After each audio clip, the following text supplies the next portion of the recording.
Hi, I'm Pastor Peter from Sweden. I'm standing outside a very normal Swedish grocery store here. And another thing that has become normal, that didn't used to be normal, is that there's a beggar sitting outside, asking for money from the customers passing in and out. When I was young, it's a while back, Sweden had hardly any beggars at all. And I was always surprised when I came to Stockholm, where I live now, and saw that there were the few alcoholics or drug addicts that were begging for their next fix. It was something very foreign to me. But nowadays, we have a beggar outside almost every grocery store, not just in Stockholm or the other major metropolitan areas, but in small cities, in small towns, and even villages as well. Most of them are from Romania, and they're poor enough in their home country where they think it's worth it to travel to Sweden to beg outside a grocery store like this one.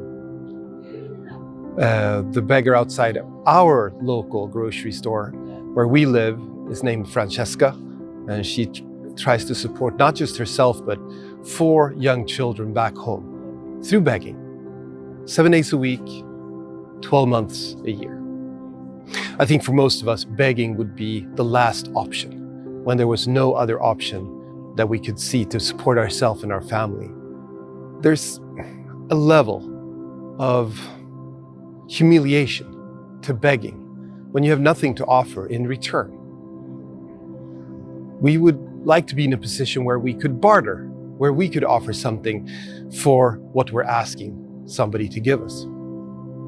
And yet, this demeaning and humiliating situation is a perfect analogy for our relationship with God.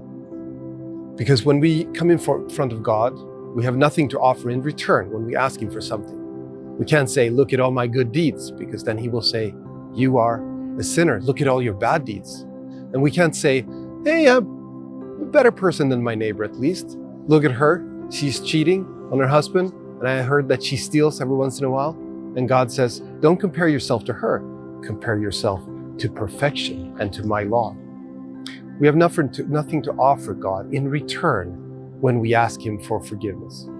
But rather, we come in front of Him as beggars, having nothing, empty pockets, heads bowed, in shame, often asking Him for His help.